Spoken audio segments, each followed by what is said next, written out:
Hi friends, welcome back to our channel.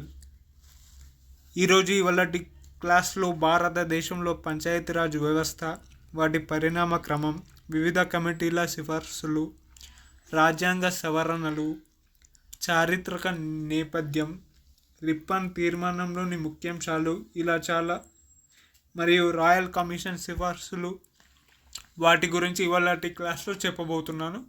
So ఈ వీడియోని skip చేయకుండా లాస్ట్ ఎండ్ వరకు చూస్తేనే మీకు క్లారిటీగా అర్థం అవ్వడం జరుగుతుంది. సో ఇప్పటివరకు ఎవరైనా మన ఛానల్ని సబ్స్క్రైబ్ చేసుకునే వాళ్ళు వెంటనే సబ్స్క్రైబ్ చేసుకోండి. అలాగే పక్కన ఉన్న ఆల్ పై ట్యాప్ చేయండి, ఎందుకంటే నేను పెట్టే వీడియోస్ మీకు నోటిఫికేషన్ రూపంలో వస్తాయి కనుక. సో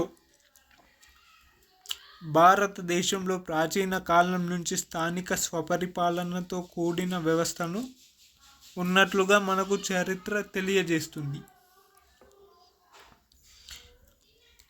ఆ వ్యవస్థలను క్రమంగా స్థానిక ప్రభుత్వాలుగా రూపాంతరం చెందాయని చెప్పవచ్చు. భారతదేశ పరిపాలనలో స్థానిక ప్రభుత్వాలు క్రియాశీలక పాత్ర పోషిస్తున్నాయి.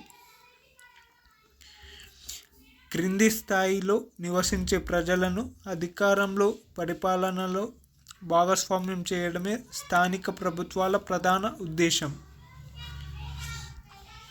ఈ భారతదేశ పంచాయతీరాజ్ వ్యవస్థ గురించి చూసుకున్నట్లయితే, భారతదేశంలో పంచాయతీరాజ్ వ్యవస్థ మొట్టమొదటిసారిగా ఏ రాష్ట్రంలో ప్రారంభించబడింది అంటే రాజస్థాన్ రాష్ట్రంలోని నాగౌర్ జిల్లాలో 1959 అక్టోబర్ 2. ఇది చాలా ఇంపార్టెంట్, మీకు ఎగ్జామ్ పాయింట్ ఆఫ్ వ్యూలో అడగవచ్చు. అక్టోబర్ 2 తేదీన అమలు చేయబడింది. అలాగే రెండవ రాష్ట్రంగా ఉమ్మడి ఆంధ్రప్రదేశ్ ప్రభుత్వం పంచాయతీరాజ్ వ్యవస్థను ప్రారంభించింది. ఎప్పుడు అనగా 1959 నవంబర్ 1, అంటే మహబూబ్ నగర్ జిల్లా, ఉమ్మడి ఆంధ్రప్రదేశ్, శంషాబాద్, షాద్నగర్ ప్రాంతంలో. అలాగే స్థానిక ప్రభుత్వాలు లేదా సంస్థలు, వాటి యొక్క వివరణ. ప్రజాస్వామ్య వ్యవస్థలో స్థానిక ప్రభుత్వాలు అత్యంత ముఖ్య పాత్ర పోషిస్తాయి. ప్రజాస్వామ్యానికి అనివార్య విస్తరణంగా చెప్పవచ్చు. ప్రజాస్వామిక వ్యవస్థలు వివిధ స్థాయిల్లో ప్రభుత్వాలు పనిచేస్తాయి. కేంద్ర, రాష్ట్ర స్థాయి మరియు ప్రాంతీయ స్థాయిలో ప్రభుత్వాలు ఉంటాయి.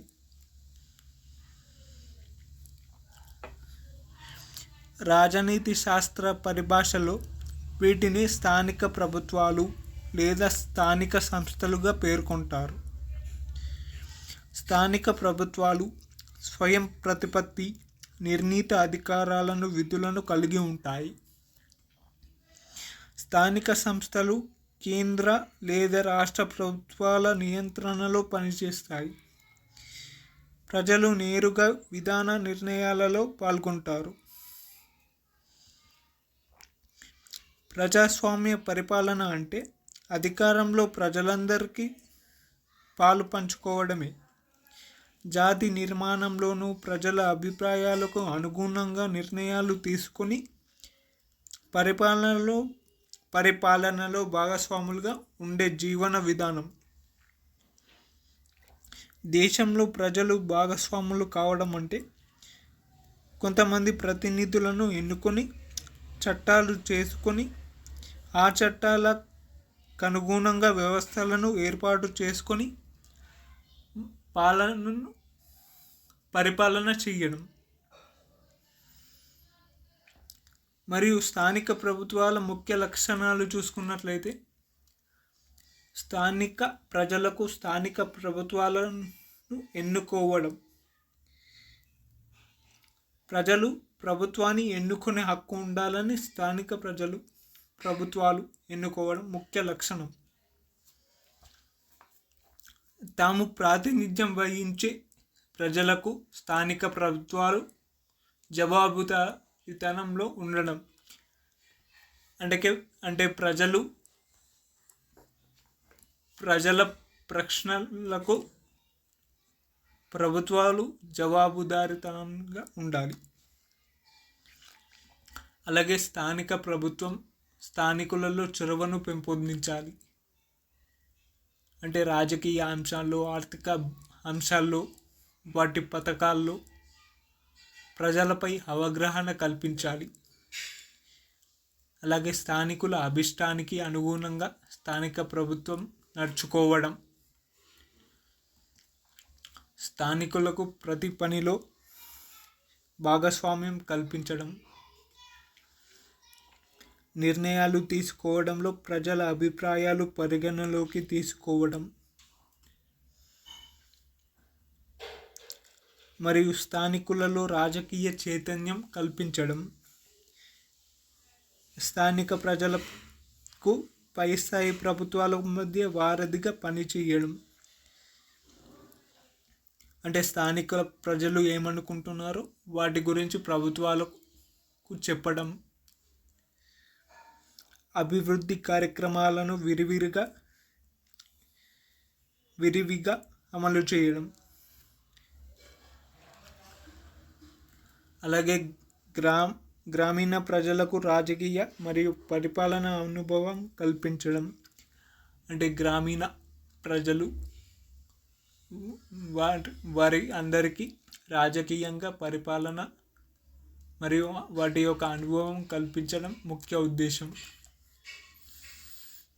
అలాగే అభివృద్ధి పథకాలు అమలు సంస్థలుగా వ్యవహరించడం. స్థానిక ప్రభుత్వాల యొక్క ముఖ్య విధులు చూసుకున్నట్లయితే ప్రజల భాగస్వామ్యాన్ని పెంపొందించడం, ఆర్థిక ప్రగతిని వేగవంతం చేయడం, సామాజిక పరివర్తన తీసుకురావడం, అభివృద్ధి ఫలాలను సమానంగా పంపిణీ చేయడం ఇలా ఉంటుంది.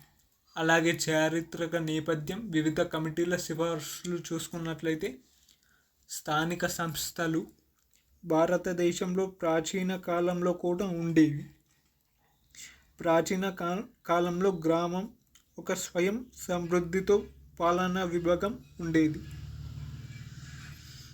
అలాగే కౌటిల్యుడు తన అర్థశాస్త్రంలో గ్రామీక, గ్రామ, కూట అనే గ్రామాధికారాలను గురించి ప్రస్తావించారు. గుప్తుల కాలంలో కూడా స్థానిక ప్రభుత్వాలు ఉన్నట్లుగా ఆధారాలు ఉన్నాయి. వారు పరిపాలన, సౌలభ్యం కోసం ప్రజాస్వామ్యాన్ని భక్తులను విషయాలను ప్రదేశాలుగాను విభజించారు. విషయాపతి అధికారి. అలాగే నగర పాలనకు నగర సభలుండేవి. అందులో నగర శ్రేష్ఠ, సార్తవాహ, ప్రథమ కుతక, ఇలా కాయస్థ, ప్రథమ కాయస్థ ఇలా సభ్యులుగా ఉండేవారు. ప్రథమ కాయస్థ అంటే ముఖ్య లేఖకుడు. గ్రామికుడు గ్రామానికి పెద్ద. అతడికి పాలనలో గ్రామ పంచాయతీ తోడ్పడేది.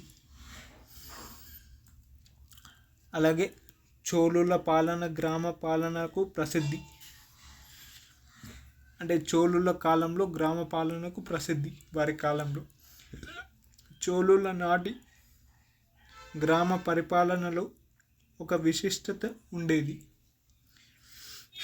ప్రతి గ్రామం స్వయం పోషకంగా స్వయం పాలనాధికారం కలిగి ఉండేది.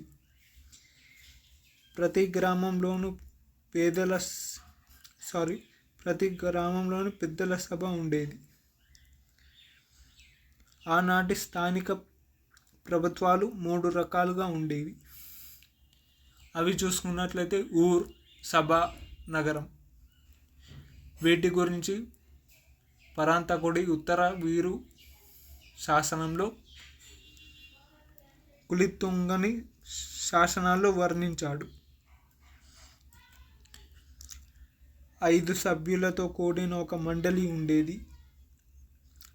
50 అనే పదమే ఆ తర్వాత పంచాయతీగా మారిందని ఒక ప్రతీతి. పంచాయత్ అంటే పాంచ్ అంటే 5, యత్ అంటే ప్రదేశం, అంటే పంచాయత్ అంటే 5 ప్రదేశంగా చెప్పవచ్చు. మున్సిపల్ కార్పొరేషన్ చట్టం 1687 ద్వారా మొట్టమొదటిసారిగా మద్రాసులో ఏర్పాటు చేశారు. అంటే ఈ పంచాయతీని మున్సిపల్ కార్పొరేషన్ చట్టం 1687 ద్వారా మొదటిసారిగా మద్రాసులో ఏర్పాటు చేశారు. బ్రిటిష్ వారు 1772లో కలెక్టర్ అనే పదవిని ప్రవేశపెట్టారు. అలాగే 1793లో ప్రెసిడెన్సీ నగరాలైన మద్రాస్, కోల్కతా, ముంబై నగరాలలో మున్సిపల్ పాలన ప్రవేశపెట్టారు. అలాగే 1861లో మొట్టమొదటిసారిగా భీమునిపట్నంలో మున్సిపాలిటీని ఏర్పాటు చేశారు. ఇది ఆంధ్ర ప్రాంతంలో మొట్టమొదటి మున్సిపాలిటీ. ఇది కూడా చాలా ఇంపార్టెంట్. ఆంధ్ర ప్రాంతంలో మొట్టమొదటి మున్సిపాలిటీ ఏదంటే భీమునిపట్నంలోని మున్సిపాలిటీ. దీనిని 1861లో స్టార్ట్ చేయడం జరిగింది. అలాగే రిప్పన్ తీర్మానంలోని ముఖ్యాంశాలు చూసుకున్నట్లయితే 1882 మే 18 తేదీన లార్డ్ రిప్పన్ కాలంలో చేసిన తీర్మానాలను స్థానిక స్వపరిపాలన సంస్థల పట్ల అంటే మ్యాగ్నా కార్టాగా అభివర్ణిస్తారు. అందుకే లార్డ్ రిప్పన్ స్థానిక సంస్థల పితామహుడిగా పేర్కొంటారు. దేశవ్యాప్తంగా ఒకే రకమైన స్థానిక సంస్థలు ఏర్పాటు. స్థానిక బోర్డులలో అత్యధికులు ఎన్నికైన సభ్యులు ఉంటారు. స్థానిక సంస్థలలో ఆర్థిక పాలన వ్యవహారాలు స్వేచ్ఛనివ్వడం.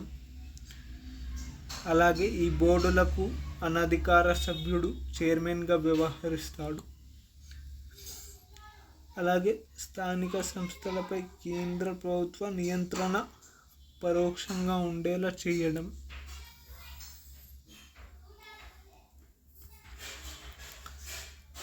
మరియు పదోన్నతిపై స్థానిక సంస్థలలో పనిచేసే అధికారులను స్థానిక సంస్థల అధికారులుగా పరిగణించాలి అని ముఖ్యంగా ప్రవేశపెట్టాడు. అలాగే ప్రావిన్సుల బడ్జెట్ నుంచి తగిన నిధులు కేటాయించడం వంటివి రిప్పన్ తీర్మానంలోని ముఖ్యాంశాలు అని చెప్పవచ్చు. మద్రాస్ స్థానిక పాలనా చట్టాన్ని 1884లో రూపొందించారు. దీని ప్రకారం పాలన కోసం ఒక బోర్డును ఏర్పాటు అయ్యింది. అలాగే 1906లో భారత జాతీయ కాంగ్రెస్ అధ్యక్షతన స్వయం పాలన రాజకీయ లక్ష్యంగా తీర్మానం చేస్తుంది. అలాగే రాయల్ కమిషన్ యొక్క సిఫార్సులు చూసుకున్నట్లయితే 1907లో బ్రిటిష్ ప్రభుత్వం స్థానిక సంస్థల పటిష్టత కోసం హబ్ హౌస్ నాయకత్వంలో ఒక కమిషన్ను ఏర్పాటు చేసింది. దీనిని రాయల్ కమిషన్గా పేర్కొంటారు. ఇందులో ఆర్సి దత్ ఏకైక భారతీయ సభ్యుడు. దేశంలో వివిధ ప్రాంతాలలో పనిచేసే స్థానిక జిల్లా బోర్డులను అధ్యయనం చేయడం ద్వారా దేశంలో వికేంద్రీకరణ ఎందుకు విజయవంతం కాలేదు తెలుసుకోవడానికి ప్రయత్నించింది. అలాగే గ్రామ విషయాలలో పాలనకు గ్రామ పంచాయతీలను ఏర్పాటు అభివృద్ధి పరచాలని కమిటీ సిఫార్సు చేసింది.